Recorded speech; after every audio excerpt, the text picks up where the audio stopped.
So By the way, say that again about what you just said about titles. They're difficult to write.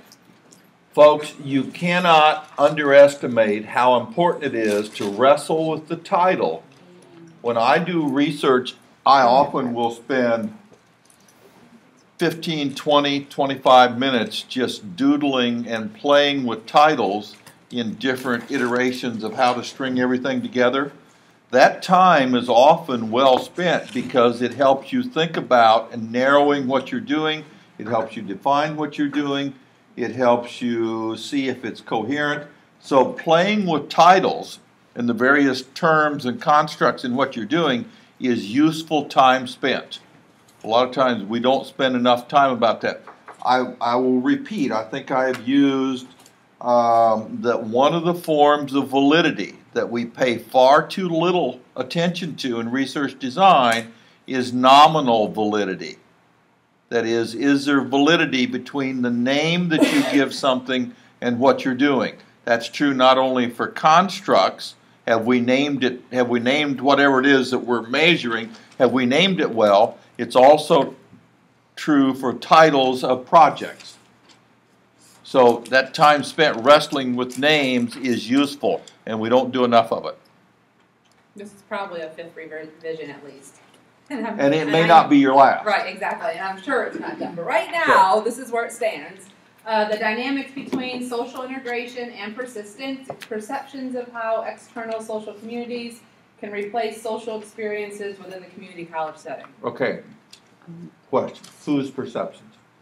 It'll be non-traditional students' perceptions. Can you add those? I can, and I'm thinking, how long is too long? Well, I had that in there at one point. That may be important enough. That may be important enough that you figure out how to condense some of the rest of it. Okay. Yes. Because people who are wanting to read this will want to know whose perceptions are they with. Right. That's a key component of this. Okay. And do you need dynamics? Isn't that understood? Social integration and persistence. Yeah. So to start with social integrated persistence. Yeah, I mean, can't you get rid of the dynamics between? Isn't that understood? Yeah. I mean, you see, those are the kinds of questions that you can ask yourself as you're playing with this. Right. It's also completely changed. Titles are also not only titles for the project itself, but titles of headings in your outline. Level 1, Level 2, and Level 3. All of those are exercises in condensing information and being as parsimonious as possible. So.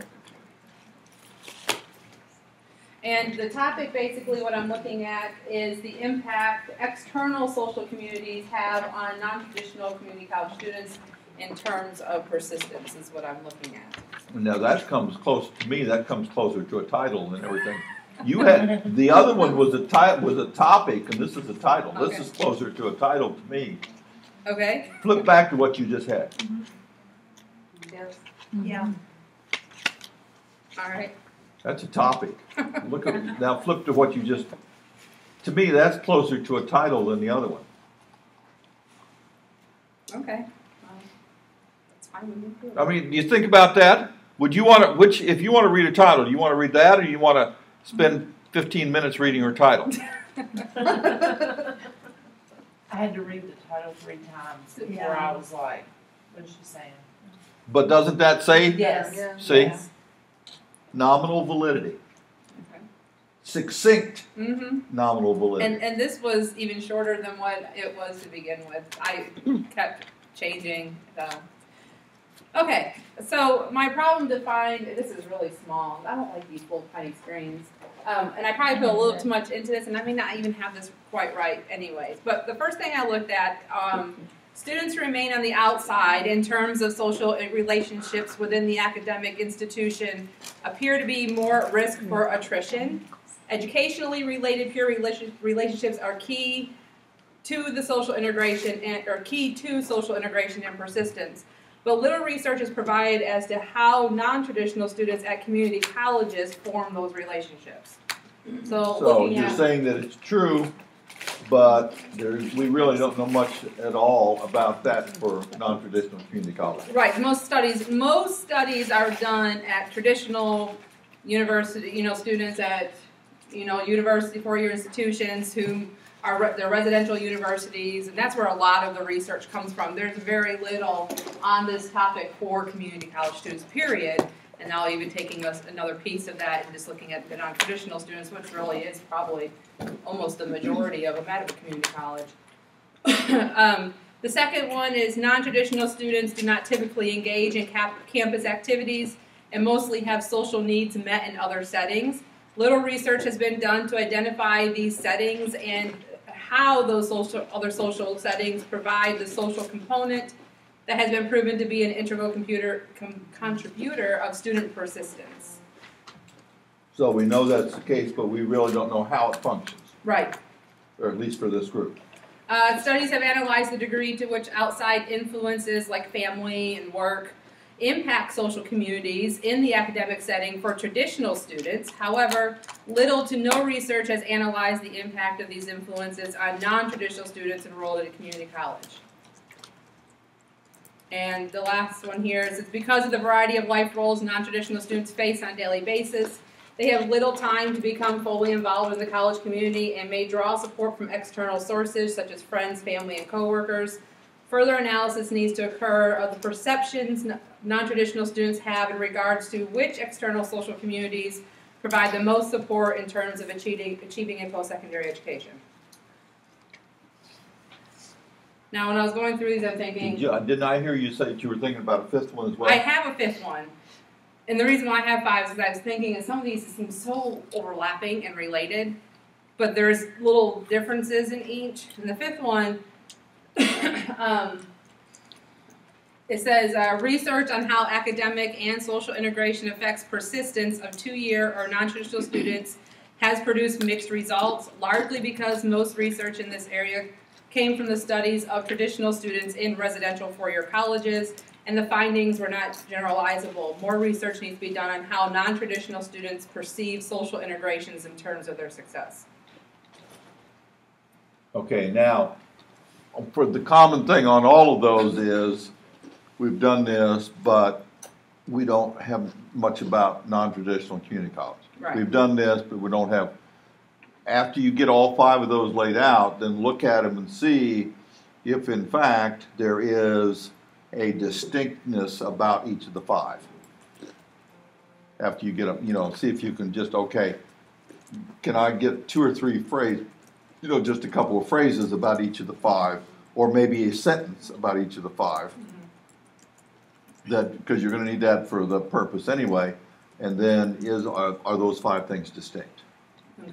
And not only for you, but for everybody. Once you get to 4 or 5 issues and your problem defined, then kind of summarize them so that you can say, okay, now we got 1, 2, 3, 4, as opposed to, a whole section 1, 2, 3, 4, and then look at them and say, okay, are these distinct? Okay. I wrote out my paragraph for the purpose, the second one that was supposed to lead into there, and I added it on here. I just was looking at one of the samples that we had and was following this.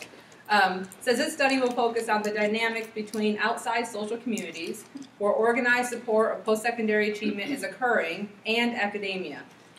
Because limited research exists on the effects of the social components of Tinto's integration framework for non-traditional community college students, further research is needed to examine the types of external social communities available which place a focus on post-secondary achievement, which external social communities, non-traditional community college students feel contribute positively to their achievement, and ways non-traditional students can feel socially connected into the community college setting without participating in community college activities. Since the average age of community college students is 28 and nearly 41% are part-time students with full-time jobs, further examination of external social communities and their ability to replace the social component of Tinto's framework is warranted, leading to the central research question. Okay, I don't understand why you needed that sentence about age and employment. Well, that goes to part of the definition of non-traditional students. But you don't need to define non-traditional students in your purpose, do you? Okay. I mean, you will have already talked about that in your intro, and non-traditional students, it's going to be, it seems to me you've already covered that and you don't need to include. You can use the term non-traditional student, Okay. but you will have already talked about it enough that the reader should have some sense of how you're using it. All right. So to me, I would take that sentence out. Okay. So then my central Okay. research question is, what are the perceptions of non-traditional community college students regarding external support communities in lieu of community college organizations?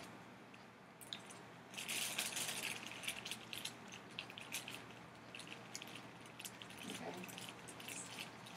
I'll move on. I just wanted to Okay. comment,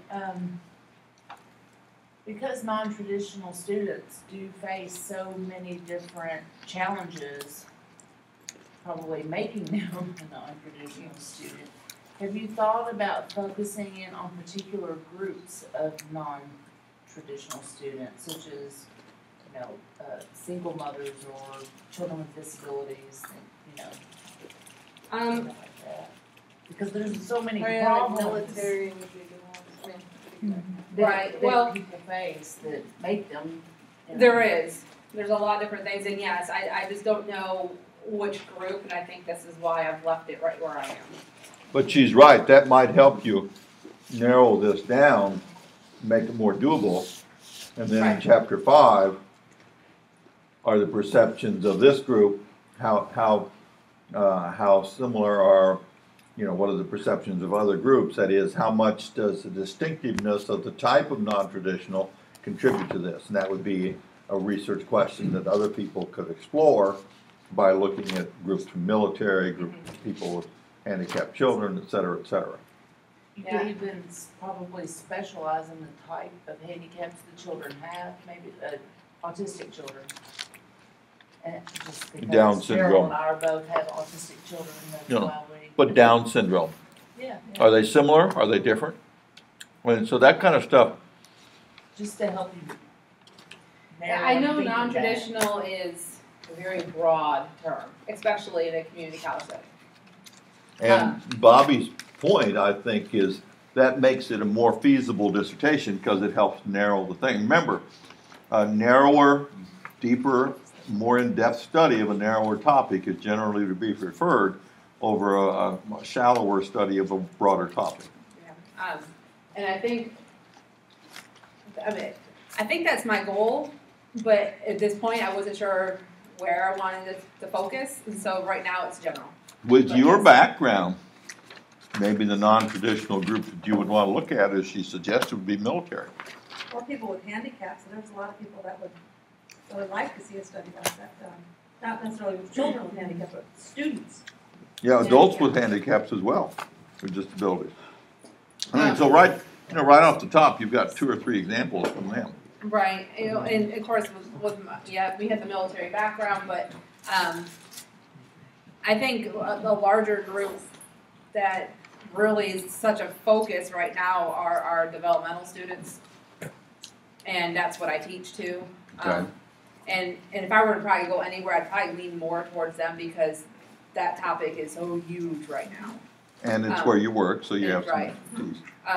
And Remember- but non-traditional developmental Yeah. students, So- not just developmental. So then remember also feasibility. Right. Maybe you'd like to study X group, and it would be a really great dissertation, except where you work and where you live, you can't get to them. Mm-hmm. So that takes them off the board. So the military would be a possibility, it'd be feasible, but where you work, and because there are so many of those, because there's so much trouble, again, you're being careful, in your own backyard, but not every study in your own backyard is fraught with all these difficulties. It depends on how it's framed. Right, and in particular, I wouldn't necessarily think there would be an issue, even though I teach developmental, of an issue along these lines, because I would be like, I'm looking to see what sources they have on the outside that help them, so it's not looking at pointing any fingers at anybody within the institution or anything like that either. So, but yes, I have thought about it. I just don't know where I want to go yet with it. So I do know that I am going to look at the non-traditional, but probably if I were going to choose something, which I would, it would be more so along the lines of maybe the developmental level, non-traditional adult students that, but single parents, would be a good one too. That population, it's identifying them though, I think it'd be easier to identify the developmental because they have test scores. Whereas I don't know if we have anything that necessarily says this person is a single parent. For me to identify students. By the way, for all the problems we have in the world, in our country, in our state, in our local communities, in the world, and there are many, do you realize what we're discussing right now? We're discussing things that are related to the adjustment of adults with disabilities, developmental disabilities, actually attending college. Think about that in the 70s. Yeah. So, for all of the problems we have, we do actually make some progress at times. I mean, people would have laughed if you had said that 30 years ago or 40 years ago. 40 years ago, everybody like that was in an institution. Yes. Well, and at that time, it was just, women going to college was still a big deal. A lot of children with, developmental delay and things like that. For my research questions or potential research questions, again, I was looking at the dissertations and things like that. And after Do you have a handout so we don't have to strain on it? No, but the screen was bigger.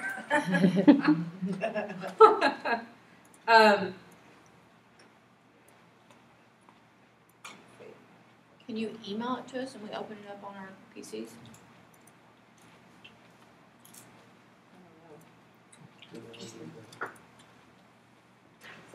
That helps a little. A little? All right. I could just put one question on each slide too, which I probably should have done.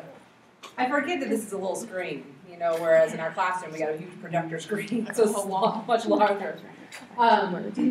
So the first one is all of these are from the perspective of non-traditional students. So basically that's the same. By the way, see what you just did there?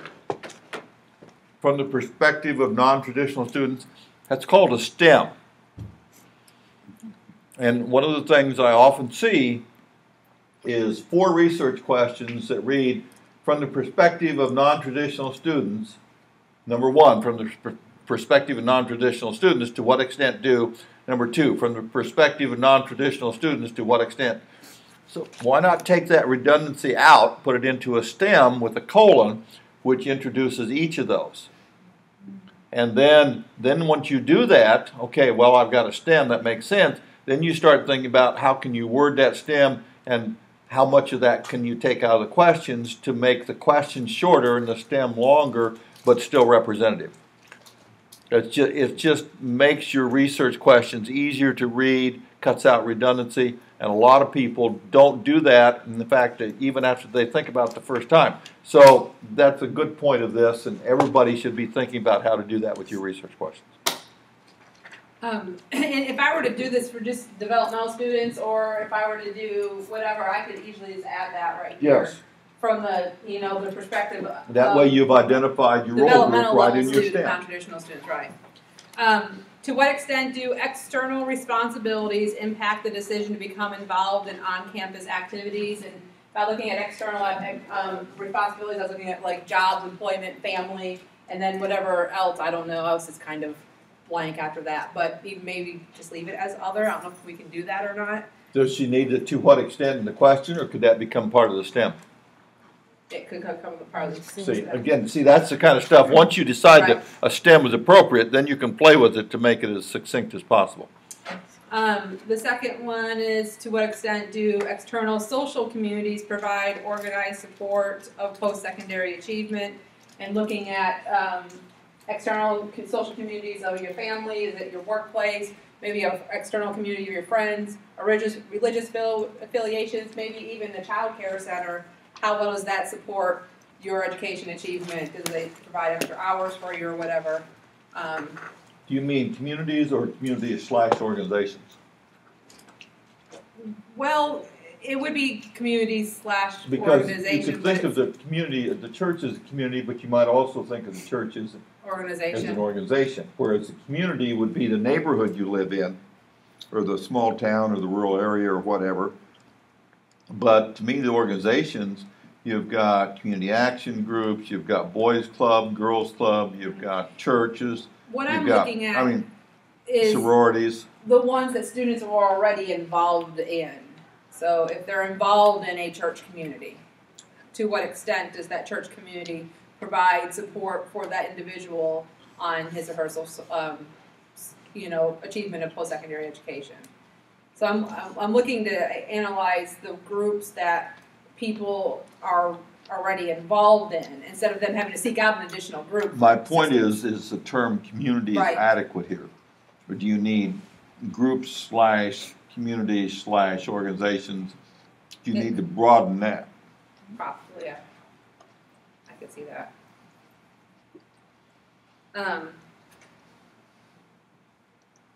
To what extent do, this is really small, sorry.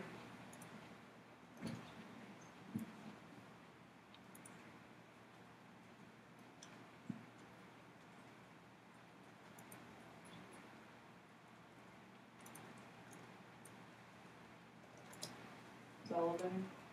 Yeah. To what extent do academia relationships within the community college influence persistence? And I'm looking at here faculty relationships, administrators, peers, clubs or organizations, or even possibly a work-study relationship. How do those influence persistence? And if you're going, okay, those are academic. Do you? I'm still looking at the social function of these academic relationships. Where would you count childcare? The child care I was having as an external social community, maybe that, or organization that their child already goes to. What is it? Maybe that. But don't some community colleges have childcare on campus? Very few. Really? Yeah. From my understanding. I've never heard of one. I've heard of one, I think there's one in the KCTCS system that has one. I've heard someone mention something at some time, but I don't know where, there's very Okay, few. all right. Well, I would have guessed that they do, but You would think that, you would would think they would, it but would be a good okay. idea to have one, Okay, but- considering the amount of, It depends on what It your sure did. non-traditional students are. Right. You know, And if it they're does. single mothers, that's what that. And not you even have more necessarily of those, single or mothers, dads. though. I mean, they can be married. I don't know how many times my students missed class because their child was out of school. Yeah. You know, or because their schools was closed because of weather and we were still open, so they couldn't come in because their child was home. But if we had that daycare on center, you know, the husband might be working or vice versa. It doesn't necessarily have to be a single parent Yeah. in that instance. But yeah, no, I think it'd be very beneficial. That could be a whole nother dissertation. Then I was looking at what are the ways that academic institutions, what are the ways the academic institution is not meeting the social needs of the non-traditional student? And what are the ways the college can form partnerships or affiliations with external social communities in which non-traditional students are already involved? That's what I've got so far for research questions. Let me. Okay. Number 4, what are the ways the institution is not meeting? One of the things, if you're doing a qualitative study, which this is, almost always, and certainly it's not blanket, but it is very, very commonplace in a qualitative study to have a question, you know, the ones you've got, because it's all based on perceptions, because you're going to be interviewing people. What are barriers to the issue, and what are strategies that they have developed, you know, coping strategies or strategies for success. And so think about that. Somewhere, can you work in a research question on barriers and one on success strategies?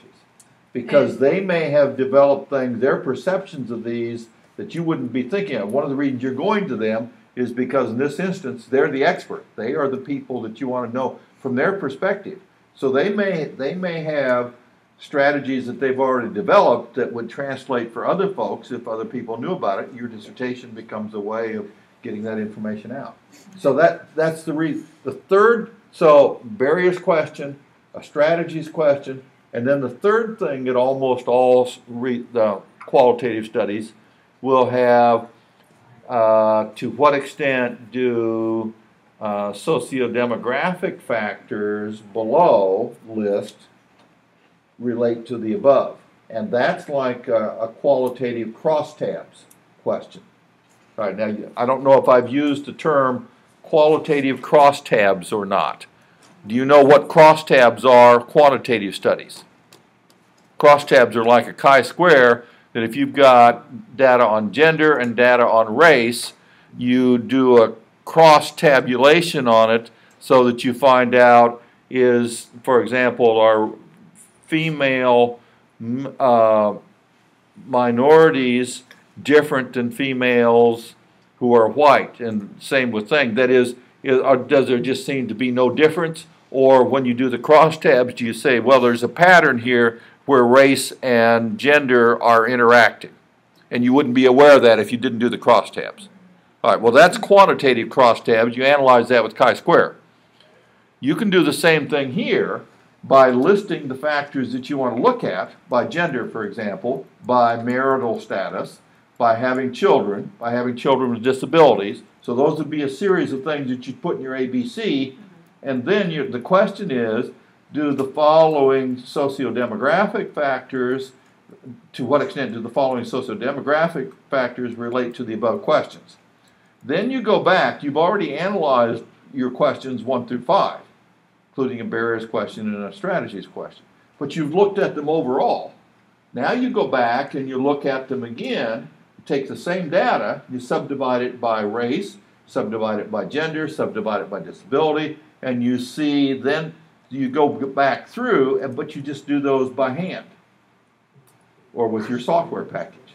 Because sometimes if you've analyzed the data of your 15 interviews, males and females, different races, disability, not disability, as a whole, those overall can mask a pattern that is there when you analyze it male by female. So in the qualitative studies, it makes sense why you'd have those last 3 studies, those last 3 questions: question on barriers, question on strategies, and a question on qualitative crosstabs. And you can see examples of that in the Thomas dissertation and the Guerra dissertation. Would that first one be an example of barriers, or I know it's small? To what, Well, you had one on something about your 4th one, I think. the ways the not academic meeting. institutions not meeting the social So needs of that could traditional basically be turned into a barriers question. And then the I'd last word it one a little being- bit differently, but And the last one, the same thing. What are the ways that college can form partnerships? In other words, what can they do to Yeah, help right, versus yeah. maybe- but now then the question is, from the perceptions of the people you're interviewing, what are their perceptions Right. of strategies? And that could be, you're saying, what are strategies you've developed? What strategies do you think would be useful from the point of view of the institution? You can ask them both.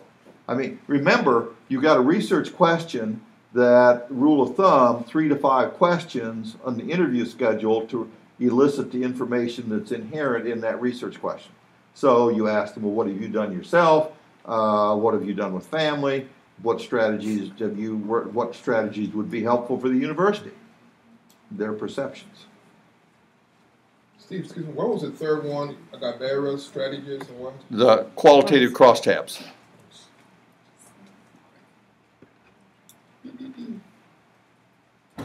To what extent do the following socio-demographic factors relate to the above questions? So now you've got a question on barriers. Now you look at, you go back to your 15 interviews in general, you've got that answer. Now you go back and look at those 15 interviews again and split them out for the 5 females versus the 10 males, see if you get a different pattern than the overall. The overall response might have masked something that was going on, male versus female, and you wouldn't have known that until you got down to that qualitative crosstabs. Does that make sense? Yeah. Like a textual paragraph, I didn't know what to do, so that's why it's a question mark. I didn't really quite know how to write this, and I tried looking for examples, and I don't know, I was a little stuck on this. So in here, what do I put? Basically, Okay, well, let me, because I know this is qualitative, you're trying to paint a picture of your study with words. right? so and I did read that, but that didn't help me. But that's pretty vague. So maybe you can think about it this way. How in your quantitative figures, which is, it's really a map of the variables that are in there and how they relate to each other, whether that be quasi-experimental, causal, comparative, correlational, you basically got your variables listed, and you're showing how you think they're hypothesized to relate to each other. Well, on this, think about what you're doing and how those variables kind of, those relationships, how do they relate to the field, and how does your study relate then to those? You've got your study, the field, and those relationships. So kind of integrate those into kind of a picture of how your study is helping to advance the field.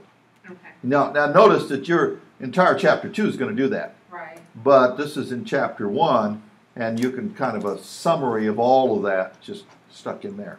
In a dissertation, with this contextual paragraph, is it really just a paragraph, or do they become multi-paragraphs? Well, you ought to be able to do that in a paragraph. Okay, It's, so I'm it's just kind of wondering, a 'cause it's kind of a summary.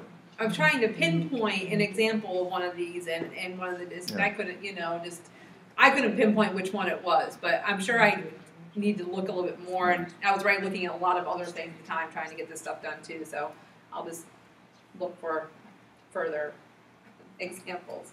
All right, so then my chapter 2 outline, which I'm guessing is probably really small again. Community college. I did the community college, and I was probably thinking about looking at the history, demographics, and maybe retention statistics. I'm not sure. Non-traditional students, or I was thinking about persistence there. I don't know which one I would want to focus on. Do I want to focus here on the types of students or developmental students or whatever, or do I want to focus on the term persistence? No, I think you non-traditional students. Okay. But if you decide to use a particular type of non-traditional students, then you need to think about, do you need to go on and on and on about non-traditional students, and then somewhere down here, oh, now we're going to get to this particular type, and that's what I'm really doing my dissertation on. Meanwhile, you've already written 30 pages about other, so maybe you just say non-traditional,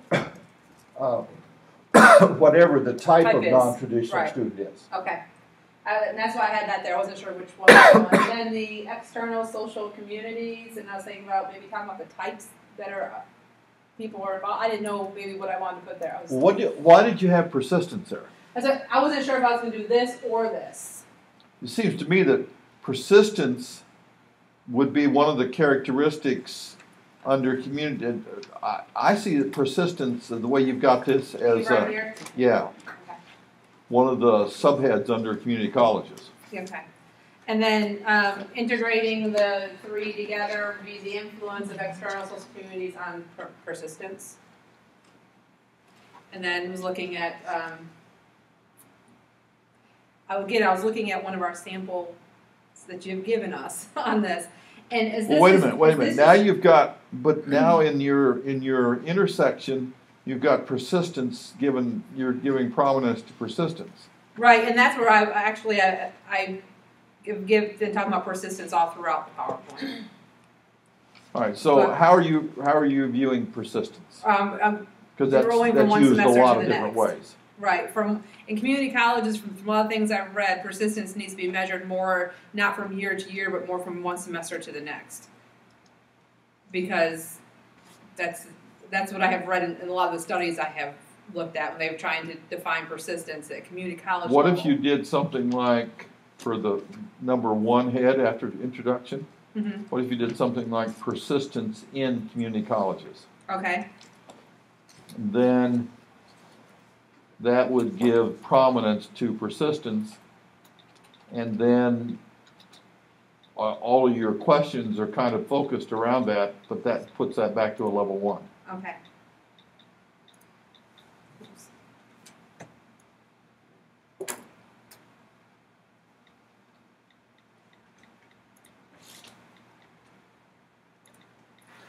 All right, so now what do you have under external social?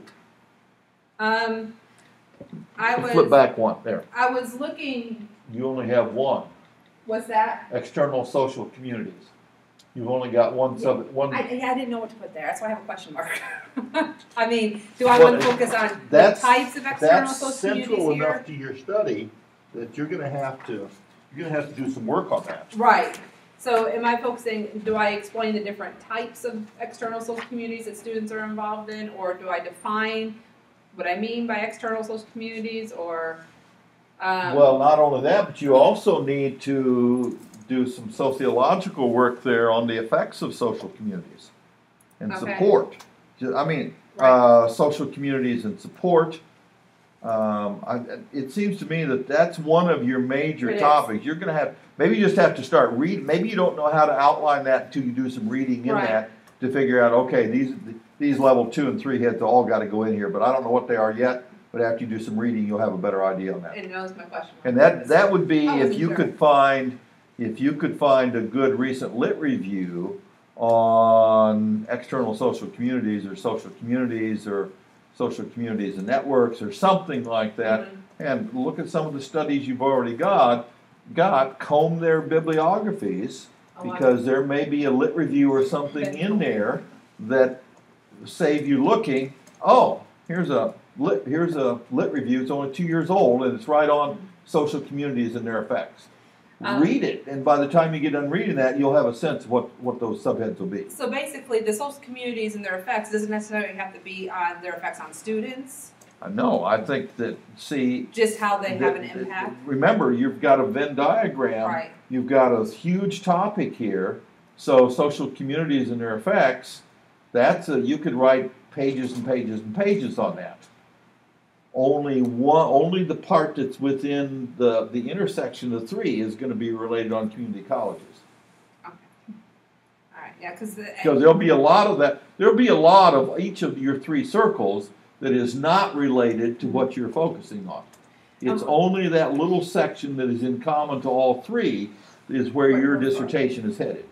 Right, and that's what I'm finding as problems, and that's why I have the question mark, which is another reason why it's good to do this study, is because there's a lot of research on how important social integration is to the persistence of students, but when they define social integration, they're defining it in terms of community, campus involvement and activities and things like that. There's not a lot of research on how external communities can replace those those ones on campus, because the students of time limitations and whatever. Okay, your intersection. You've got influence of external social communities on persistence. All right. First of all, influence of. I don't know that you need that. Okay. But I see persistence. I see level 1 in that. I see social communities. I see level 3, level 1, head number 3 in there. I don't see anything about your non-traditional students, or in particular, the non-traditional student group that you're going to do. So is there a way that you could take out influence of and do social communities, comma, non-traditional students, comma, and persistence? Sure. I didn't know I could do that. I'm trying to combine these all into one phrase. Yeah, but you got to do it succinctly. Right. But does that not make sense? You want that intersection heading to reflect all 3 of the circles of which it is the intersection thereof. Does that make sense? Yes. Not just for you, but for all of you. You want that 4th main level 1 head to reflect the 3 circles of which it ties together. Yeah, and of course, before, if you recall, I had the persistence next to non-traditional students, because I wasn't sure which one I was going to have there, which that would have fit if I didn't use non-traditional students. So then that would be... All right, and then the question is, are you going to narrow that down to one particular type of non-traditional student? And it would seem to me that you probably need to think about that, as in narrowing the topic. Don't do an errand. Go like this. You're supposed to be coming this way, not that way. And then my methodology, I had, of course, qualitative, and I don't know if it was going to be exploratory or descriptive. It was going to be purposeful sampling, probably homogeneous grouping of non-traditional students within the community college setting who have persisted from one semester to the next, and most likely it would be from multiple community colleges, a focus group from different colleges. And then focus group is the data. All right, so how many community colleges would you do? You I don't know. I'm not going to do the state. I know, because that's a purposeful sample. Right. So you'd probably want to do E-Town because of Right. convenience. You might want to do, Jefferson. community, Jefferson just because it's urban, Bluegrass because it's metropolitan if not urban, but then you might want to do one that's more rural, maybe Hopkinsville or something. I don't. But anyway, think about that's the reason you want to use. You comb through that list that Sarah gave us from Marshall and Rossman on the different types of purposeful sampling, because one of those you think, okay, I read each. Oh, this one makes sense for this study. Remember, there's about 11 or 12 of those. And One that's of why I had the those- homogeneous one on there, but maybe that's not quite what I want. Yeah, I'm not sure that it is. Think about that. Okay. That's what I've got. Okay, very good. Steve, talking about the books, if you find some good book sources in the reference, but they happen to be books, like in my case, I had like 7 books I was interested in. Western only had one of it, so if We I have needed that- interlibrary loan. Okay, You know what interlibrary loan is? Yeah, I do know that, but I didn't know if that was the conventional way every student had to do that, because that takes time too, you know. Yeah, but the interlibrary loan. And you can't keep Process. it. You can keep it for only so long. And I know, may but need but that you for know, I much mean, longer. you can read it, and so. But that's the interlibrary loan saves you having to go purchase books, and that can save you a lot of money. So, I mean, if you haven't established your interlibrary loan account yet with the Western Library, it's worth doing. By the way, now books take a little longer, but if you do interlibrary loan for an article, a lot of times it'll come to you in about a day or two, because they can just do a PDF scan of it. They don't have to send a physical copy of it. They just do a PDF scan and send it to you. So those oftentimes come in a day or two.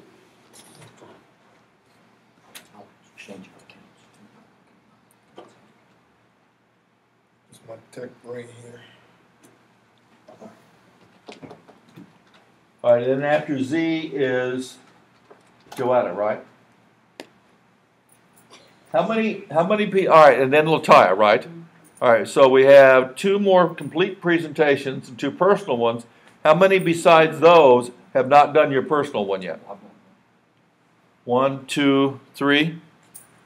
All right, so And I haven't, but I'm not ready. you're not ready to. Okay, here's the reason I'm asking that. And Aaron's really helped me out a lot here in Just- that conversation. Yes, well, I'm assuming that the conversation I'm having with each one, and by the way, I'm not the only one that's making, some of you are making good points Oh, as yeah. well, but that conversation, hearing that same conversation over and over and over, is one of the things, out of everything we do in this class, that is one of the things that will give you the best feel for what research design is, because those conversations are all focused on how do I take a big topic and turn it into a feasible dissertation. And that conversation, that give and take, hits right to the essence of what research design is. So I'm assuming that all of you are finding not only the conversation about yours, but about the others is useful.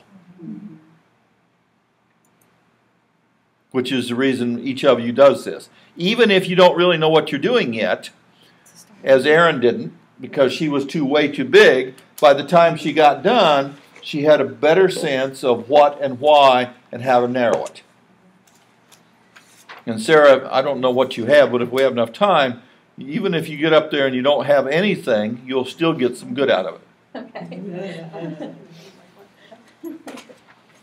So let's say if I focused on, say, just single parents, non-traditional single parents, when I'm doing that cross section, could I pull out any that might be developmental level and analyze that in that area? Yeah, but if you're going to do the developmental level, I like the idea of the developmental level. Okay. Just stick with that. All right. And I'll bet you nobody's done that one.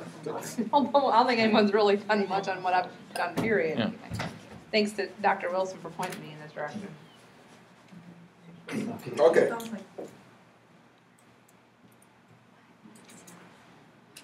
It's on. By the way, folks, You have to hit PC.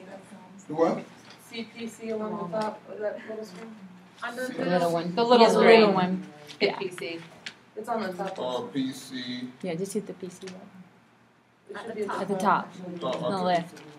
I believe. There you go. There you go. Okay. Well, By the way, let it be noted that someone other than Trudy was called up to help with technological issues. We have, You're probably happy with that. I'm gonna expand it. Yeah. Like click on You can start from current slide. pardon me? So it'll take up the whole screen. Click on what? from beginning right there. Current slide. Or from beginning. Yeah. Right there. There. One of those. Okay, thanks. Okay, I'm still playing with these things. So I may have to revise this a million times. But I'm trying to work on this acculturation, okay, transcultural generation, the acculturation of Liberian refugees / immigrant students of Western Chicago in American classrooms. all right, why Western Chicago?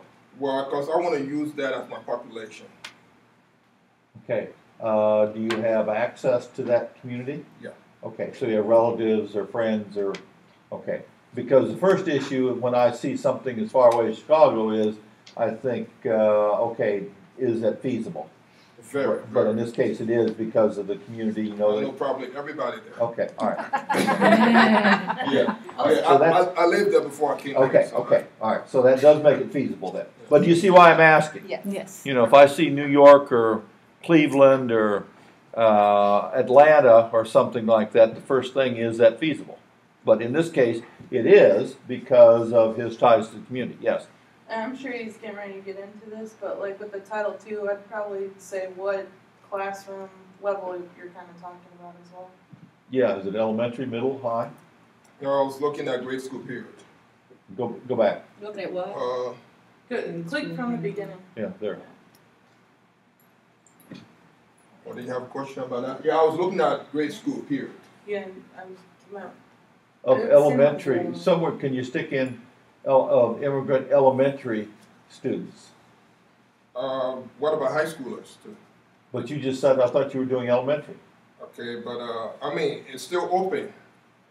I He could doesn't still- know yet, right? Yeah, I'm not quite certain Okay, yet. okay, but it would well, I think what Aaron is suggesting, and I'm agreeing, is that if you narrow it, there will be enough that you can do, and then in chapter 5, you can say, these issues may be different for different age kids, recommendations for the research, to do parallel research at the middle school level, the secondary school level, et cetera. Okay, so I could either say elementary or maybe high school. Yeah, Either. or middle, or whatever.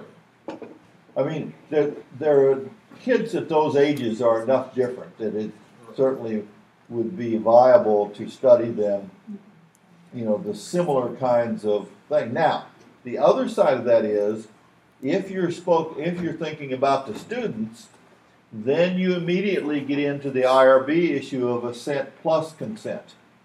So if you interview their parents, then it's consent but not assent, and you would be parents or parents' perceptions of elementary students. So you could go either way on that, but the IRB issue would be easier interviewing the parents about their kids rather than trying to do maybe focus groups with the kids themselves, which is, again, a good thing to do, but the IRB is always more complex when you have to get the parental consent plus the student assent.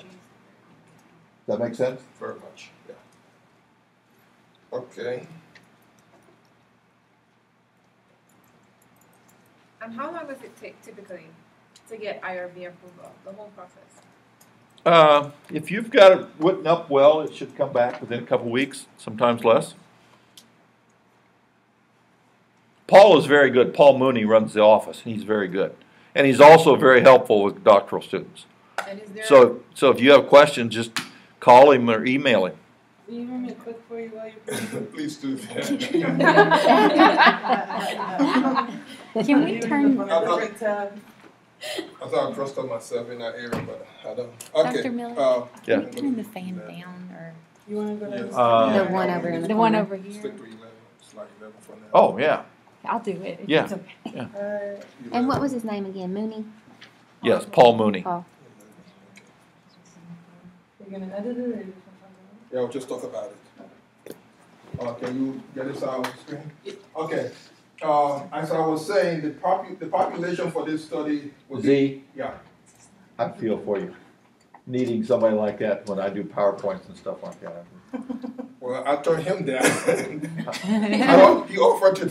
I was doing a PowerPoint recently, and Gary Houchins, who was one of my colleagues, had prepared it.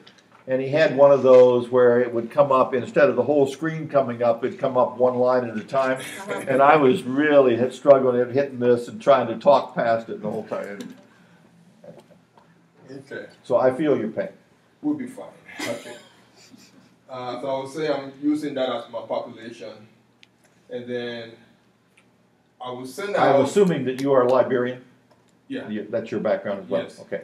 And is that Eastern or Western Western. Africa? Yes. Okay, for those of us who are ignorant of our African geography. That's West Africa, Okay. right off the Atlantic Ocean. Okay, as you will find out later on, I'm planning on using just the group of people whose parents and maybe themselves may consent to this survey to be my sample, because I don't expect everybody to be in favor of doing it for some reason. So whoever will constitute a sample will be those who will consent to this interview and all this study. So Okay, if I understand, you would do a census of this population, but your sample is actually the volunteers who actually agree. yeah. So, like many studies, design-wise, a limitation is you never know for sure, and that's not just Z's, but many of you. Whenever you have a survey that has been filled out by some and not clicked on or not returned by others, you always have the issue of, are the volunteers who filled this out systematically different in some way than those who did not fill it out? That's a limitation of all survey research. Not just this, but all survey research. Could you go back to your title? See, I can do that since Aaron's running this. Okay. All right. I guess what I'm thinking now is after I've seen your couple of slides, acculturation is such a broad term. Would it be helpful to think about a particular aspect of acculturation rather than life generally, which is the way you've got it right now, you're talking about life generally. So would it be better to talk about social adjustment, school adjustment, church adjustment, adjustment to recreation, sports, something like that? Would it be better to narrow it? Yes, like I said, that's probably a wrong choice of word.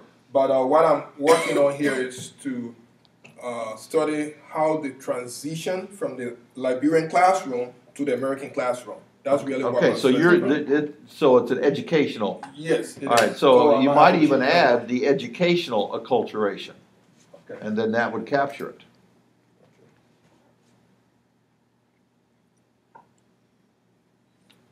Thanks.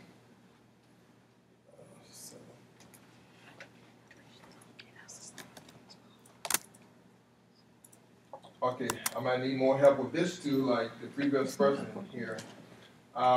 What I did here, I didn't know if I. You're assuming you're doing qualitative, right? Yes. Okay. I don't know if I went through the right pattern here, but what I said here was that I gave a little backdrop about these people. And these children, actually, some of them have already graduated. That's why I didn't want to confine myself to just people who were still in school until just a minute ago, because some of them have already graduated and some are still in school. So this is how I worded it. They are immigrants who came here with their parents. Well, legally, a lot of them, I don't know what percentage until later, came as under the status refugees. But they immigrated here to stay here permanently. So that's why I put a / immigrant / refugee. You may not see that here, but on the other slide. All right, now, I really like that as a contextual paragraph with one exception. The content analysis, that last sentence, that really is more of your second paragraph in your purpose section. But the rest of that really paints a picture of what you're doing, why, how it's related to the issue, etc. Just take that last sentence off, and that'll be a part of it. You remember, the second paragraph under purpose is kind of your standalone. So stick that last sentence there. Okay. Thanks. And that, read the way he's got that. Doesn't that give you a sense, kind of a visual in words of what he's doing and why? That's really well done. Thanks. Okay, so the problem with these kids is that some of them, they have never been in classroom at all. And the thing Because is, the conditions were so bad back Yeah. there that they couldn't. some of them, they spent, until they came here, have spent all their life fleeing from wars. Let's say, for example, okay, the war started probably in 1989. Okay, so maybe somebody never came until, their family never moved here until maybe 10 years later. So they had never been in school since 89. Everywhere was in chaos. There was no school. If you didn't have a life to live, there's no need to go to school. You wouldn't have a chance for school. So schooling was not a priority at all. So they have been fleeing war all this time, and they have been refugees in other West African countries until the United Nations resettlement program came up, and then they came here. And some of them literally had no classroom experience. Now the thing is, maybe you'll be like 12 years old when you came here. Now back in my country, for me right now, I could be in second grade if I had to. Okay, classroom does not have to do anything with your age. So a 12-year-old in Liberia could be in 4th grade. But when he comes here, he probably supposed to be in 7th grade. Okay, so that's the problem. So look at a 12-year-old kid who has no classroom experience at all.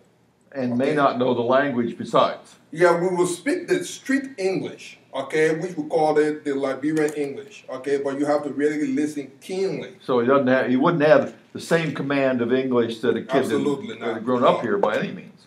Absolutely not. But that's not the case with everybody.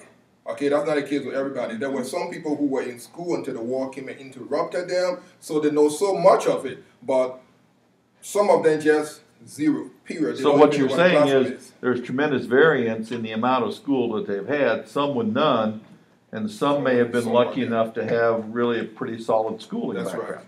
So it's that. So part of the issue is not only that there is this lack of schooling, but there's such a range of, depending on where their circumstances were, whether they have any to a lot. Right. And then because of what they went through during the war, you know, some of them may be suffering from PTSD. Imagine little kids, you know, watching maybe their relatives killed in their presence and stuff like that, having to navigate their way over dead bodies and stuff. So sometimes some of them, when they see police officers or anyone with a gun, they panic. You know, so a lot of these things, they are still struggling with them. But now when they get here, the American school system is more interested in their English proficiency. Well, as good as that is, the kid is suffering from a lot more things than just his English deficiency. But a lot of the concern is on how well does he speak English, how much can he speak? So they evaluate him based on that alone, okay, or for the most part. So what I'm trying to do here is to find a lot of other ways that these children can be evaluated and helped as they transition from the Liberian school setting to the American setting. Okay, let me ask you this. This is kind of taking you off. But it seems to me that part of the reason the focus is so much on English language facility is because when we get immigrants to America generally, there is a sense that the kids have been in school, but they've been in school speaking Japanese or German or Hindu, a form of Hindu, or Chinese, or or Spanish, or whatever, but that they have been in school.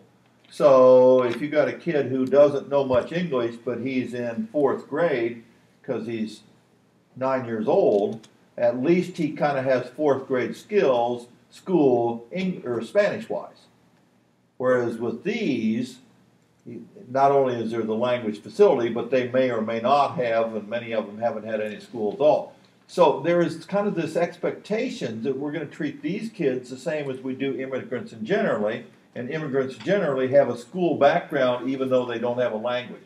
So what I'm wondering is, since that general expectation of immigrants having a school background is so out of place here, would this study be more effective, and actually it wouldn't be necessarily more effective, be a different study, to do an analysis of the people who are responsible for working these kids, with these kids. So instead of interviewing the kids, you'd be interviewing the teachers of the schools and their sense of what this population needs and perceptions and strategies, barriers for them, helping them in a way that is different than what immigrants from other countries who do have an educational background commensurate with their age.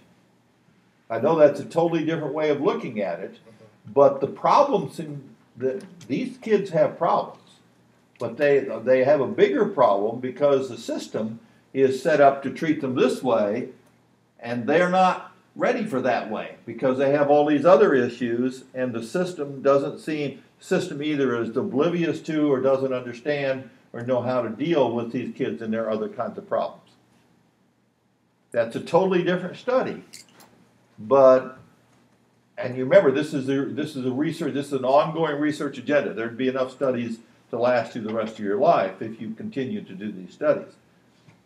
And what I'm suggesting to you is, I'll bet you that no one, I don't know the literature, but I'm willing to bet that no one has really studied this issue from the perception of the school people in terms of what they know and understand and what they think they need to do to adjust to a problem which they may be oblivious to.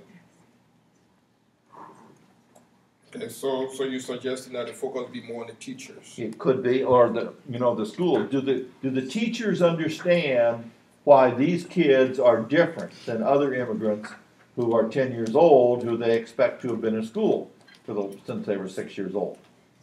Yeah, what barriers are there for their ease of access of integration, ease of access to education? My daughter, I kept her in homeschooling. She moved here during 6th grade. She hadn't been in traditional school. She had been overseas. Came here, had no records or anything. She's special needs. She had to be put in a regular classroom and go through response to intervention. Which took how long before? Months before she was allowed to go into a special needs classroom. Yeah. Because the system, that's the way we do it, and we can't make exceptions for. See, and these kids, it seems to me, are an exception to what we in America think of as the problems that immigrant children have. The first thing we in America who deal with immigrant children, the first thing we think is, well, what's their language facility, how much time, and how do we help them learn English? Well, that may be a concern, but that doesn't seem to be the biggest concern for these kids. But the system doesn't think that way. The system is so focused on language content acquisition that the system is not ready to think about, we're trying to put square pegs in round holes over here. How do we deal with these kids that they're not ready to go in those round holes because their background is so different. And I don't know that the school system, you lived in that community. Does the school understand that? Well, are the teachers, and it may be that the teacher or individual teachers in the school that are trying to help, but they're trying to help in the context of a system that isn't prepared to make those exceptions. And so the individual teachers who are trying to help are really fighting against their school system and what they're expected to do in their system, as well as trying to understand and help the kids. The system may be not set up to handle what you're describing, is what I'm suggesting. So how many studies of the system not being set up have been done? And I'm guessing not very many. So an option be to weed out these people who have no school experience at all and just work with those who have some? Well, I'm guessing that's what the system does. Yeah, That's what the system does. Now, that's not what the system should be doing. System should be designed, the system of schooling in America should be flexible enough that when you have a group of immigrant children with such disparate circumstances compared to most immigrant children in America, that the system is flexible enough to say, okay, these kids are different. We got to work with them differently. And I don't think that the system is flexible enough to do that. That's my guess. You're kind of saying too, like, I mean, you're almost better serving that community and these students if you work and analyze the school instead of the student. Yes. Right. The problem, Greater the kids have problems. The bigger problem is that no matter what the problems are, kids are going to continue to have problems because the system has problems, because the system is not built to deal with these problems. And the system isn't flexible enough to say, these kids are different. We can't do what we normally do with immigrant children. We got to have a new approach. And I'm not sure that the system. There may be individual teachers who are trying to do that, who become almost heroes, but there may be other teachers who, well, the system tells me to do this, so I got to do this. And the system, what the system's telling them doing isn't going to work here because of the circumstances are so different. I did find a lot of literature on, not on Liberians. I'm still looking. I haven't found any on Liberians specifically, but I found some on people from other cultures, other countries, who moved over like to Australia and other places, even in America too. But what I didn't find specifically was people with no school experience at all. See, so this particular example of immigrant may be so beyond the norm that it is unusual to find kids with this circumstance, so therefore they haven't been studied. And because they haven't been studied and because it is so unusual, the system has really never had to deal with them. So then the question becomes, as a dissertation topic, how does the system deal with, or not, a population of immigrant children who are so different, so beyond the norm of the problems that they've experienced in their homeland, that the traditional system as we've set up won't work for them. So then what does the system do? And the answer is the system probably doesn't do. The system, if I know systems, tries to continue to batch process them the way it's always done, with not very good results. That would be my guess. And I see Sherry nodding her head yes. Both my kids came into second grade and came into sixth grade without any school records, behind them. So and for all of the problems they have, think about their problems are mild compared to what these kids are going through. I'm just thinking you probably find a lot of Mexican undocumented students, because we get those in our school as well. That have had no schooling at all? Yeah, have been homeschooled, have come in from, they lived here for a while, lived here been migrant, So there may be other kids in the U.S. who have had this experience, but maybe not as big a group. Or as concentrated a group. Maybe as concentrated a group. Well, this is a refugee city too, and so in Bowling Green you might find other, as a comparison, I'm just putting that out there. We have Is there a Liberian presence in Bowling Green? Yeah. But probably not to the extent that there would be back in West Chicago, where it would be a much more concentrated area. That's right. And I just chose Chicago because I'm more familiar with Right, and you have access there. But the system, he's right, the system is not set up for, they just threw their hands up when my kids came in and they went, and they put my son in English as a second language, and he only speaks English. But they put him in English as a second language because he was born overseas, he had no U.S. Schooling, and he had been in foreign-speaking countries, although he only spoke English. He didn't speak another language. But he was put in an ESL classroom. See, and you see, that's not system flexibility. No, because because he had all the check boxes. And I'm like, all right, now I'm not saying you have to do that. I'm just saying And maybe you don't want to do that for your dissertation. Maybe you want to stick with your original idea. But it seems to me that somewhere in your agenda, and certainly recommendations for the research, a study of the inflexibility of the system for dealing with kids who have such different needs would be advisable. If nowhere else, certainly in chapter 5. Okay. So I may have just muddied the waters for you. Or you give me another option to think about. That's good. I mean, if he's analyzing the system, can he use the West Chicago as a case study? Sure, sure. On how they handle libraries? Sure, and then, you know, and how big is the community? How many different schools in West Chicago are? I don't know them all, but I know about 7 right now. So there's really, it's a big enough community that there's about 6 or 7 different schools that would have this issue. All right, so I could see a study, you know, maybe not your dissertation, but somebody studying those 6 or 7 studies in terms, you could interview principals, you can interview counselors, you can interview the ESL folks or the ELL folks. You know, so there would be people in terms of their perceptions of this issue, their strategies, the barriers, how they have approached it, what they see as needs, etc. So that you could very easily do that study from the point of view of the system. And unfortunately, that might also, what those teachers and counselors who work with those kids may be more attuned to the needs of these kids than the folks higher up over at the central office, wherever that is in Chicago, where they're removed from the thing and they're responsible for having the entire Chicago system work, which requires systems thinking, and yet, so that's where the inflexibility might be.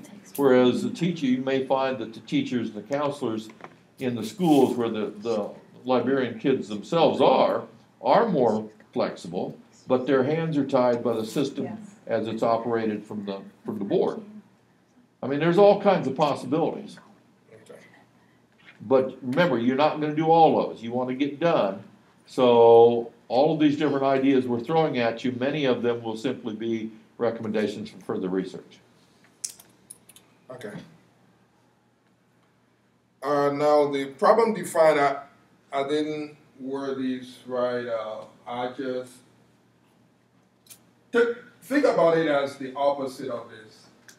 I consider this a problem because, just like I said earlier, the emphasis is just on the English proficiency. But there's a whole list of things, you know, that these kids stand in need of. And that is a problem in itself because it's just one of those many things that is being attended to, which is that English deficiency. And another problem there is that, as far as I know, and I'm not thorough on this investigation yet, but none of the schools have certified ESL and ELL teachers. So they were just using their regular classroom teachers to fill in the gaps here and play the role of ESL just based on, I guess they were just treating them just like people who just didn't have any English knowledge and just anybody who knows some English can teach them. And a lot of the children too, even though they are in the American school and they're no more in the war zone, they still feel vulnerable because they find themselves like, you know, like an island in the middle of the water because everybody around them is different from them. So sometimes to ease their problem, it's good to have on staff somebody who looks more like them. You know, sometimes Who talks like them. Yeah, who talks like them, who is actually bilingual, and that person will fill a lot of roles, as we'll see later on. By the way, before you go on there, you see his Comer 1980 reference? James Comer was a psychiatrist at Yale, and most of you who have much to do with schools are aware of the effective schools movement. There's the characteristics of certain schools that safe and orderly environment and high expectations and time on task and all that kind of stuff. That school effectiveness literature is what I came out of. Brookover, my advisor, was one of the key figures in that.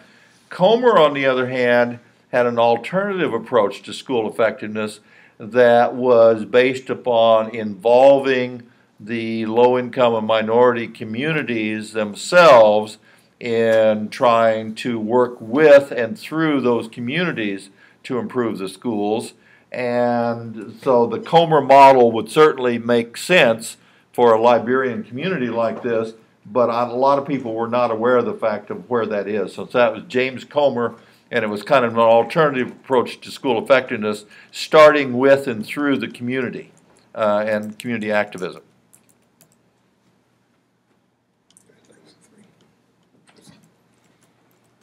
Purpose and central research questions. I have here that the purpose of this study is to investigate the experiences of Liberian refugees/immigrant students of Chicago's west suburb as they transition from their native homeland schools to the American classrooms.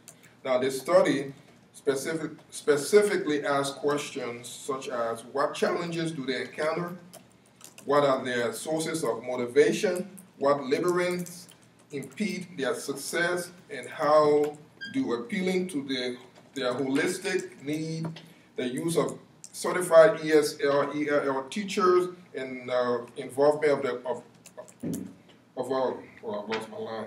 And the involvement of a community member in school activities help ease the transition. So, I mean, I stand in need of help in these questions here. So, I don't know if you got any critique of it. I'm just impressed that instead of barriers, we have labyrinths. Very good. Well, I was using my thesaurus. That's actually pretty good. I mean, it's more subtle than barriers, but It's more descriptive. yes, it is. Thanks. Okay, then I said these concerns are appraised through the experiences of Liberian refugee immigrant students residing in Western, that is Chicago, not Illinois. All right, so now, wait a minute, let's stop there. Yes. I guess I had missed that. So these kids are in the suburbs rather than Chicago per se. Right. Which suburbs? The Western suburb. They're Like Glen Ellen, Wheaton, Schaumburg. Really? Yeah. Wheaton is one of them? Well, you know Wheaton? Yeah, Wheaton. I graduated from North Central College in Naperville. And Okay, Wheaton's yeah. like 6 miles away. Yeah. Wheaton was one of our big rivals, and Wheaton College and North Central College are big rivals in sports. So, yeah. So okay. That's actually gone quite a way. That's really far western suburbs, not the near western ones. No, not near the city. Yeah. Okay. That's interesting. So I was, as I said initially, I was looking at those who were still in school and those who had graduated. But maybe I have to. Yeah, I think you'd want to do one or the other, because that's almost like two studies. And you're certainly going to want to do at one level, elementary, middle, or high. Right. And you might want to do, if you do elementary, you're probably going to have to do the focus. I'm not sure, I don't know the focus group literature well enough to know how young you can go with focus groups and still make them viable. If you did 5th graders, for example, that'd be upper elementary. Once you get to 6th, you're probably in middle school. So what if you did 5th graders be about 10 years old? Does anybody know the literature on focus groups enough to know if focus groups of that age works? No, not anymore. Well, that might influence some of it too. If they're no longer coming over as refugees, when was probably the last wave? What grade might they be in now? They'll probably still be in high school now. Yeah, because I mean, of those who would have had no classroom experience. Okay, so that would almost suggest that you're almost going to have to study high school. If you want to study the ones who came in with no schooling, then if the last wave of those would be in high school now, that would preclude studying elementary and middle school.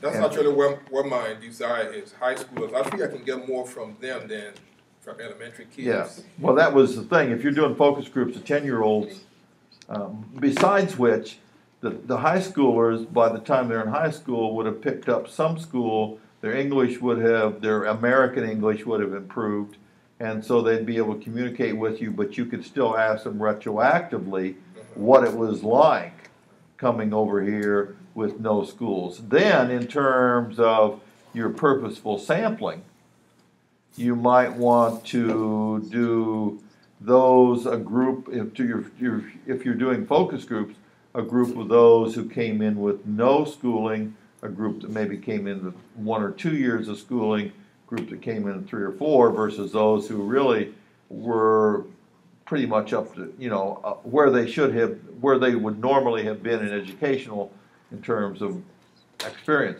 And so then you've got comparative focus groups, and the comparisons is, you're asking similar questions, but do the kids answer those questions differently depending upon how much or how little school they'd had when they got here. Now, you're asking them to think back retroactively, but I would assume that those experiences would be vivid enough that they wouldn't have any trouble remembering those experiences and how they felt and struggles they had. In high school, they probably articulated it a lot Yeah. better too. Okay, take a look at my central research question. To what extent, that's due by the way, do appealing to the holistic needs of students, use of certified ESL, ELL teachers, and community member involvement in school activities facilitate the Liberian refugee immigrant students of Western Chicago as they transition from their homeland schools to the American classroom? Okay, here's quick off the top response to that. That's too specific for a central research question.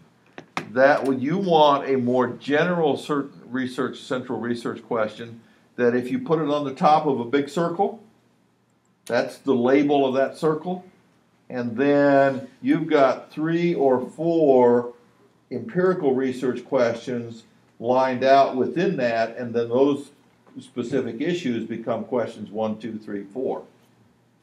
And so you need a more general statement. What are the perceptions of Liberian refugee immigrant students in Western Chicago suburbs of the transition with no schooling background of their transition or something like that? So just keep that very general at that point, and then you can think is, what are their perceptions of certified ESL teachers? What are their perceptions of being, of focusing on the entire needs of the student as opposed to just language active? Those become the empirical research questions. Plus a question on barriers, plus a question on strategies, plus your socio-demographic. Okay. Here are some research questions I got. To what extent does appealing to students' holistic need enhance the transition to an American classroom? Over that. I have the ESL and ELL. What do you mean by appealing to their holistic need? How does it cater to? How does it cater to the overarching problem? Because, like I'm saying, the concern is just on their English proficiency, okay, alone. But there's still a wealth of other problems that they have. So I'm thinking, if you look at it holistically, how would that ease their transition from coming from Liberia to here? How Okay, does but that see, help you're them? asking, if you're doing focus groups with high school kids who meet these criteria, some of whom had no schooling before they got here, range of levels up to, they were pretty much, if they were normally would have been in 4th grade, they were actually in 4th grade, or if they were going to be in 7th grade, they were actually in 7th grade, or equivalent to it. You're asking them to speculate on what it would have been like to have their holistic needs met. And I don't think that's fair to them, and I don't think that's going to get you very good data. You're better off to ask them about their experiences and their perceptions of their experiences, rather than trying to speculate, well, if they'd have run this school the way we would have liked them to and done this and this and this, what do you think would have happened? See, that's a very speculative question. that for most of them, they're gonna look at you like, what have you been smoking? Because that was so far, I can't imagine, because that's so far from what happened to me. Better to just ask them, what are your perceptions of what happened? What did happen to you? What did you think about it? What did you feel about it, etc. So everybody see my distinction? I was actually gonna ask that too, because if they don't have a certified ESL teacher and they don't have there was something else that was like involvement from somebody from the community. If that's not already there, then the only way for you to measure the effect of it would be to introduce it. And since you're not doing a quantitative study, then it will be hard for you to say, then because of the having a certified English teacher, it had this effect. One of the things you might do, look at the Guerra dissertation. That's the one she's the one that studied Latino freshmen. Okay. That she did focus groups. And while her research questions might not be identical to the kinds of things you want to look at her interview schedule, which would be a copy of that in the appendix. And look at the kinds of questions that she was asking in the focus groups of these Latino freshmen. 3 groups of which were in community colleges, 3 groups of which were in regular universities. And see if any of those kinds of questions could be adapted to the kinds of things that you would be asking of these youth who are now in high school, but who went through the transition to American schooling, many of them from no experience with school, whatever, to just being dumped in. Okay, so that strikes down my research questions then. I'm not saying it strikes them down, it just perhaps think about doing them in a different way. You're going to send me a copy of this, right? Yeah. Okay, and then I can give you some written feedback on this as well. Would you want it like this, or you want to word it out? Well, if you based on our conversation here today, if you want to make some changes before you send it to me, Okay. then I can give you, feedback on a second iteration as opposed to a first iteration. Okay. Let's There are a lot of things in this presentation that I really like, Thanks. but there are also some things you need to think about yet. 7. Wait a minute, let me see those last 2. Oh. There. All right, see now, 3 and 4, again, you're assuming that occurred, or you're setting up what would have been, if you'd looked at the Comer model, the ideal. And again, is that speculative? Is it better to ask them what do they think of an ideal system might have been, or what would it have been like to be in an ideal system, as opposed to asking them what were their actual experiences and how did they feel about that? To me, that makes the better question. Let me tell you how I got to this. It looks to me like you've been reading Comer. Well, yeah, but not just that. What threw me off and led me to form these questions the way I did is that the 3 or 4 things that need further development. Okay, as you will see later on in my Venn diagram. So I thought that the questions would evolve from there. But if you're doing focus groups, you can't ask what would you can do one of 2 things. You could ask them to speculate about what it would have been like under an ideal circumstance. And you're not going to get great data for that. Or you can ask them about their experiences and their perceptions of their experiences, and you'll get good data from that. And then, in their experiences and their perceptions of those, to the extent that they raise any of these issues and talk about them positively or negatively, that would be support, policy support, practice support in the future going forward to address these things to the extent that they did have some experience of them and they rated them positively. Or if they had these experiences and they rated them negatively, then maybe the recommendation is to modify and or eliminate. But You need to focus a study like this on their experiences and their perceptions of those experiences rather than asking them to speculate about what it might have been if. Yeah. So, for example, if he was keeping like this third research question, when he's looking for the students, he would have to look for those who specifically had community members in their classroom. Right, see, and they may not all have done that.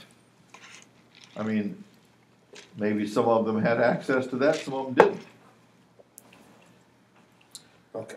And you might do a purposeful sampling, and you're finding kids at different levels of background and exposure to school.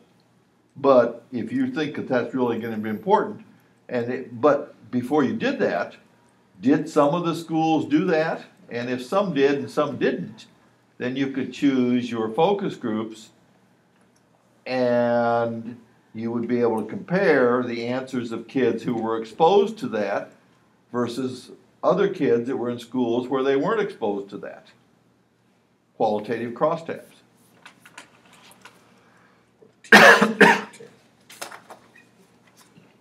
By the way, you had kind of a question on barriers already, so you won't have to do a lot of work to do that.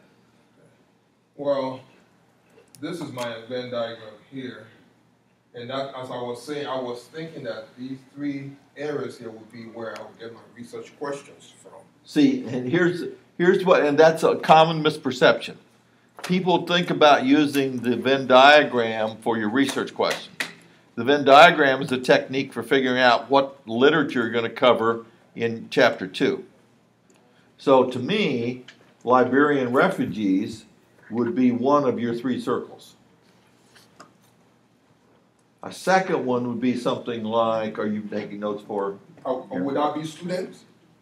Yeah, but just instead of putting student, just put Liberian refugees. And then one would be, help me folks, one would be Community health. ESL, EL education. yes, and a third might be immigrant students. All right, so if you've got one on Liberian refugees, if you've got one on immigrant students, what was the third one? ESL, EL education. Then the question becomes, what's the intersection of that? And that's kind of what you're doing. And I have that as their transition. Yeah, right. You'll have to play with that heading, but does that make sense? Mm-hmm. Does everybody agree he certainly wants one on Liberian refugees? Yes. And he certainly needs one on ELL, ESL. All right, and he needs one on immigrant students. Now, the immigrant students, that's immigrant students generally. A lot of the work on immigrant students has not been done with Liberian refugees, but there will be some small part of it that would. Or if there isn't, then that would make that a null set, fame and fortune, because he becomes the first person to do it. Steve, do you have to be restricted to just 3 circles? No, you could sometimes do 4. Here's the disadvantage of doing 4. If you figure 15 to 20 pages per section, so that you've got somewhere in the neighborhood of 50 to 70 pages of lit review. If you do a 4th circle, then the intersection of that becomes more difficult to define, and probably a smaller subset more likely to find a null set, but you also just added 15 to 20 pages of lit review. Because now you have I think I added to mine like because see, if you have 4 circles, then you have 5 main heads. You have 4 main circles plus the intersection. So you just added 15 to 20 pages to your lit review by doing that too. And remember, part of the answer to getting out of here is feasibility. Done. Remember what happened to Sue Moore? You know, she's the one that had her screensaver. The only dissertation is a good, you know, that thing started, the sign from above that started spitting that thing out. Just remember that. Good dissertation is a done dissertation. And that means it is a more feasible dissertation, more narrowly crafted Did you see who I looked at when I said that, Aaron? Duly noted. So could he do, because I think that, like, just thinking about the topic, which I really like, Oh, this is a also great the- topic, I yeah. like it. There's also the element of refugees being educated. I don't know if that makes, like, because it's one thing to have ESL. There's the immigrant population, but then it's completely different if they are refugees. Is that, So instead of focusing on immigrant students, maybe focus on refugee students? on refugees, because I'm sure the Liberians aren't the only refugees that have. that Yeah, have we got Bosnia. Okay, so yeah, maybe that does make sense. Not just To do- refugees. To do refugee education instead of immigrant refugee education. instead of immigrant. Yes, yeah, that made me make sense. Refugee education. By the way, do you know Chica? HK? No, that's not Liberian. No, but she's from, Oh, here? she's a grad assistant up in our department. Oh, I met her before. Okay, she's doing healthcare adjustment of African women, African refugees to adjustment to healthcare in America. So she's done some. It would probably be at least worth talking to her because she's farther along than you are. So she's already grappled with some of these issues in terms of lit review and refugees and stuff. So it'd probably be worth talking to her just for that reason. Okay. Trudy, to your question, for me, refugee, immigrant, it's just a play on words for me because they are all immigrants anyway. Yeah, but see, to me, I would have probably said that before I worked with Chica. But after working with Chica, I think I'm in the same camp as Trudy on this. Those are not just a play on words. Refugees are different than immigrants. Refugees would be immigrants. All refugees would be immigrants, but not all immigrants are refugees, and refugees have a whole lot more problems than immigrants generally because of the conditions in which they left and or were forced to leave and or threat of violence, death, pogroms, ethnic cleansing, you name it. The stuff you did name, actually. Yeah. All right, I copy. Thank you. Thank you All all. right. So if you can get a hold of HK, Okay. Chica HK, EJEKE or something like it. Anyway, check with Carolyn Hunt up in our department, Okay. and she can get you Chica's phone number and email. Because she's working on a grad assistant, but she's got an office up in our department. Nobody clap for me? We're beyond clapping. We're so impressed. Listen, the thing you've got to do is figure out whether you want to stick with your idea of working with the students themselves, or go in an entirely different way and start thinking about the school that is supposedly providing services for these young people, and may or may not be doing it well because of inflexibility. If he focused on the system, do his research questions fit more towards working with the system than working with students? Well, either way, you're still going to leave it open. You're going to be asking, depending on whether depending on whether his unit of analysis is teachers or administrators or parents. That's another thing. You know, there's different role groups. You could talk to parents too. But whichever one, you're still going to be asking them perceptions about these issues. You're still going to have a question on barriers. You're still going to have a question on strategies. You're still going to have a question on socio-demographic crosstabs. So your questions get a little bit changed as you change the role group.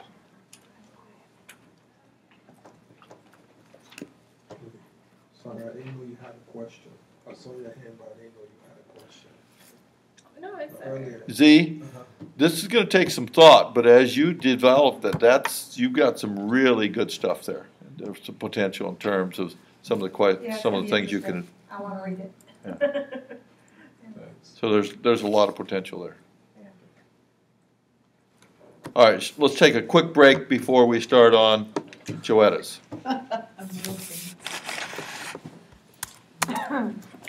Oh, folks, if we run out of time,